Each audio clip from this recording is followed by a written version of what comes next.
ওম শান্তি।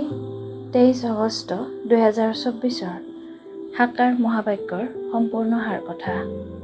মৰমৰ সন্তানসকল, দুখহৰ্তা সুখকৰ্তা পিতাক স্মৰণ কৰিলে তোমালোকৰ সকলো দুখ দূৰ হৈ যাব।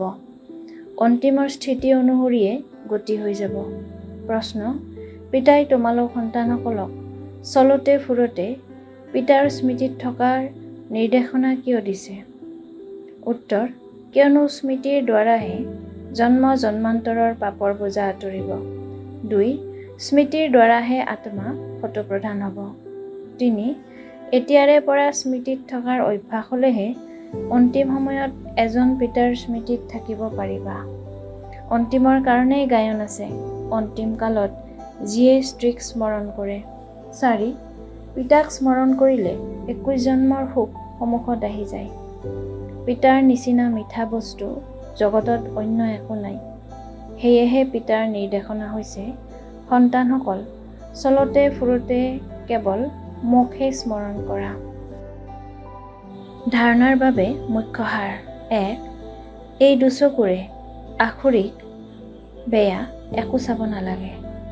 পিতাই জ্ঞানৰ যি তৃতীয় নেত্ৰ দিছে, সেই সভ্য নেত্ৰৰেহে চাব লাগে।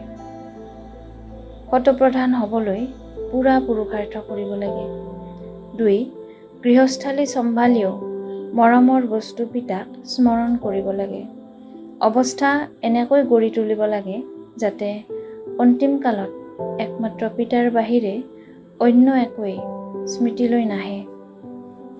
বৰদান: নিজৰ শ্ৰেষ্ঠ বৃত্তিৰে বিশ্বৰ বাতাৱৰণ পৰিৱৰ্তন কৰোঁতা আধাৰমূৰ্ত হোৱা। তোমালোক সন্তানসকল কেৱল নিজৰ জীৱনৰ বাবে আধাৰ নোহোৱা, কিন্তু বিশ্বৰ সকলো আত্মাৰ বাবে আধাৰমূৰ্ত। তোমালোকৰ শ্ৰেষ্ঠ বৃত্তিৰে বিশ্বৰ বাতাৱৰণ পৰিৱৰ্তন হৈ আছে। তোমালোকৰ পবিত্ৰ দৃষ্টিৰে বিশ্বৰ আত্মাসকল আৰু প্ৰকৃতি দুয়ো পবিত্ৰ হৈ আছে। দৃষ্টিৰে সৃষ্টি পৰিৱৰ্তন হৈ আছে। তোমালোকৰ শ্ৰেষ্ঠ কৰ্মৰ দ্বাৰা শ্ৰেষ্টাচাৰী সৃষ্টি স্থাপনা হৈ আছে। এতিয়া তোমালোক ইমান গুৰুদায়িত্ব মুকুটধাৰী হোৱা, সেইবাবে ভৱিষ্যতে মুকুট আৰু সিংহাসন প্ৰাপ্ত কৰা। শ্লোগান: সৰ্বশক্তিমান পিতাক নিজৰ সংগী কৰি লোৱা, তেতিয়া কোনো বিঘিনিয়ে তোমালোকক বাধা দি ৰাখিব নোৱাৰে।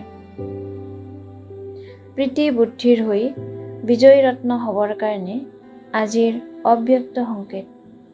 যেতিয়া কোনো পৰিস্থিতি আহে, পিতাক সংগী কৰি লোৱা, তেতিয়া অনুভৱ কৰিবা যে মই অকলে নাই, মোৰ লগত বিশেষ শক্তি আছে।